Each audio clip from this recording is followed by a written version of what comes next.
Capitalism is this great driver of innovation, and we live in the best possible world. No, this is lies. Look at the world around us. We live in a miserable world, actually. And capitalism, in fact, limits what we can achieve. It limits our capacity for innovation, because innovation, we only get innovation that is profitable to capital, right? Not innovations that we actually need for improving well-being and ecology.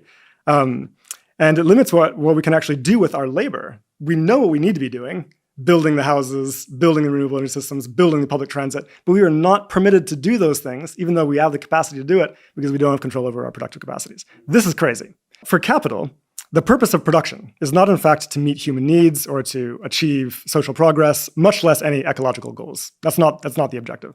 The objective is very singular, which is to maximize and accumulate profit. Now, this leads to, as a result, perverse forms of production, right? So capital makes massive investments in producing things that are profitable to capital, things like SUVs and fast fashion and mansions and private jets and the military-industrial complex, right? So we get massive production of those things, and we get chronic shortages of obviously necessary things, right? Like affordable housing and public transit and renewable energy and so on. And so this is actually what explains our current paradox, the double crisis that we face right now in the world, right? Which is an ecological crisis driven by massive production to the point of overshooting 6 planetary boundaries, driving ecological breakdown. But at the same time, we have massive deprivation socially. 2 billion people around the world live in food insecurity. I mean, something as basic as food security cannot be supplied by capitalism for everybody. 5 billion people, lack access to necessary healthcare, right? And this is obviously mostly in the periphery of the world system, but it's true also in the imperial core, in the high-income nations themselves, where I was just looking at data on this recently, actually. 100 million people in the USA and Europe live in food insecurity. I mean, think about this. The richest countries in the world cannot even guarantee something as simple as food security to their citizens. The working classes in these regions are immiserated despite the vast wealth that they produce. We must recognize that we cannot solve our problems now until there is a radical redistribution of economic and political power. This means a revolution of values.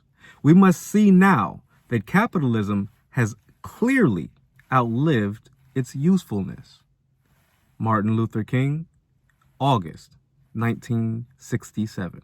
Fast forward to 2025, and we see that wealth inequality is the largest it has ever been in the history of the United States, and is even comparable to many feudal societies. We see the normalization of the targeting and unaliving of elite one-percenters, such as the case of all the supporters of Luigi Mangione killing the CEO of United Healthcare. Presidential candidates, such as Andrew Yang, pushing for universal basic income, a democratic socialist policy, by the way. Just this year, Walmart, for example, announced they would be conducting a freezing of hiring over the next 3 years while expecting revenue growth via AI-driven productivity, the automation and replacement of U.S. workers. There was a time people would laugh you out of the room for mentioning reparations or UBI or democratic socialism.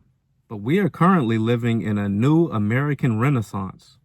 Bold, revolutionary voices are making themselves known in an effort to improve the status quo of this country. For he who has an ear to hear, let him hear.